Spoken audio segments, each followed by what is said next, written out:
ML Sports Take here, brought to you by our good friends over at Welch & Company Jewelers and Batavia Downs Gaming. Please like this video and subscribe to my channel. Again, it's at ML Sports Platter. Please subscribe to my channel. The Bonnies are starting to fall down hard now. I mean, they lose a home game against George Mason, 75-62.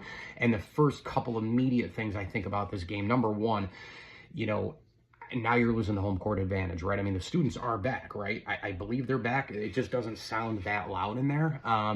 And yeah, I don't know if it's going to take them a while to get going or if they're coming off the Christmas break but it doesn't sound as loud. They're losing at home with or without students. That's a big problem because the RC is one of the things in their back pocket. The second thing is this team is offensively just inept. I mean, they're turning the ball over left and right. I mean, I know they had 3 less turnovers than Mason, but they look worse to me. Mason's one of the best rebounding teams in college basketball and in the A-10, and they out-rebounded Bona by 8, and they were big rebounds. But the offensive efficiency is brutal. And I know Chance Moore wasn't in there, and I think that he would have helped a little bit of the offense against especially a team like this that's longer and athletic and this and that, and they can just go side to side, and they're kind of swarming all over the place. He would have helped with the rebounding, a little bit of scoring perhaps as well. But this starting 5, I mean, my gosh. I mean, they were in there, and Jones, I don't know, did he not get enough touches? I mean, could they not get him open for more than 3 shots? It seems like they can't screen guys open. Hinton was trying to take over the game. When the Bonnies were down 6, 7, 8 points in the beginning of the first half, they just said, let's just try to chuck threes again. When is this team going to realize that they're not a 3-point shooting team? They shot 19 threes and they made 6. This is not a 3-point shooting team. This is not a team that can get down in the well and get out of the well by shooting 3-point shots. They've got to go through methodical plays. They've got to set screens. They've got to drive to the hoop. They've got to use smart, intelligent basketball plays and passes to get out of this mess.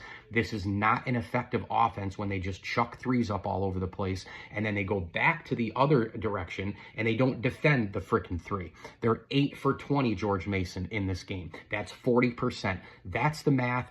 That is the bottom line. They gave up a ton of 3-point shots again in this game. Okay, that's 24 points in threes. Mason was effective offensively. Mason was in control. Mason rebounded. Mason was in space better. They passed it better. They executed better at both ends of the floor.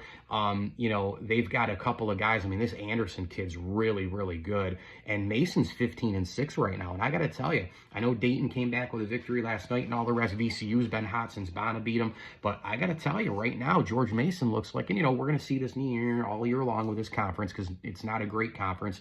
It's a decent conference, and it's blended with a bunch of decent teams that are just going to bash each other all year. But right now, you could make the solid argument that George Mason's the best team in the A-10. They get bench points.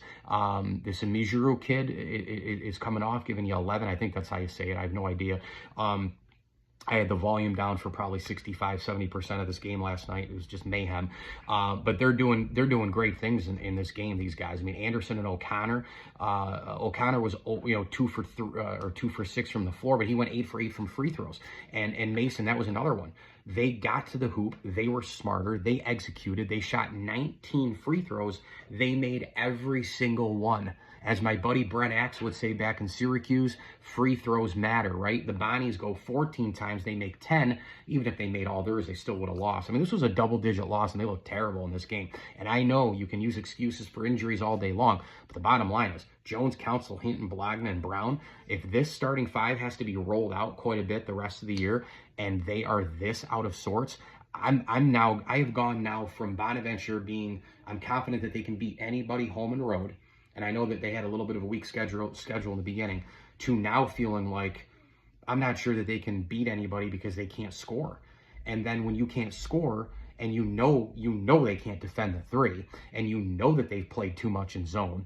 And last night and plenty of these other games, I mean, it's been a mixed match of zone and man. I'm not saying it, 1 3 to 5 minute period or a 6 to 8 minute period or whatever. It's like, oh well, this zone lost them the game here, it lost them. It's been a mixed bag of bad defense. Sometimes the man defense, it plays too far up. They leave a guy in the middle. They pass in the middle. They kick quick. They get beat off the ball. Other times it is the zone where it's just a simple, hey, look at this guy. He's over here eating a ham sandwich and a bag of chips. He's got, a minute and a half to settle up and just, pop it, right? I don't understand what's going on. The offensive execution, though, is just completely not there. So now what you're doing is you're giving up all these points on the other end. You know it. And then back on offense, you can't even meet that. And guys are just chucking threes. I mean, 3 for 11 from Hinton. You know, come on, man. I mean, I got to have Jones get more of those touches and more of those shots. I don't want Hinton shooting it 11 times. I'd rather have Jones shooting it 10 times at least, if you compare the two of them. I don't know. It just seemed like they couldn't get people open. Brown was a non-factor. They also didn't rebound at all in this basketball game. Guys were getting pushed around like crazy. Usually Bona guards are good for, you know, in a physical game, knowing that you got to go up and get them. Now Mason's lean. They can tip the ball to each other. They're a good rebounding team. They know how to do that. Some of the best rebounding teams in the country that I've seen in the Big East and the ACC through the years, and the A-10 through the years, the SEC, some of those Calipari, Kentucky teams, not only do they box out, not only are they big, blah, blah, blah, and they're long, lean, whenever they go up and get it, but sometimes they're good at tipping the ball, and they're good at reading the ball where it's going to go on the other side, you know, the weak side, etc. They're good at all that stuff. So I just look at this across the board. Bonaventure didn't do anything well. Bottom line. I mean, they didn't execute offensively. They didn't rebound. Their defense sucked. The chemistry was horrendous. This is a horrendous stretch right now for the Bonnies. ML Sports Take brought to you by Batavia Downs Gaming and Welch & Company Jewelers. Please do go ahead and Google Shane Colligan with that student lounge. I'd love for you to donate to my friend Shane Colligan. They're still trying to get that total up there. So I'm actually on the website right now. And you can go to netcommunity.sbu.edu. That's netcommunity.sbu.edu. And, or again, just Google Shane Colligan Bonaventure. And the first link that comes up, I'll show you right here what it looks like. This is the computer screen. That's my dear friend Shane, who died a long time ago, who I was roommates with my final year at St. Bonnie with my man Chuck Fiegel and my man Bill Hoppy. But please do donate to this great cause. We're trying to get this lounge donated in his name in honor of Shane. He was one of the greatest people I've ever known. So definitely go log on to Google, just search Shane Colligan Bonaventure, Shane Colligan, you know, Memorial Lounge Bonaventure, whatever. And this first link that you see will be this. You click here, you can donate, and it would be such a cool thing to go down to Bonn and knowing that Shane Colligan is remembered forever at the new journalism school and the building and the renovations as well. Got my visitor here. I'm being summoned to go play.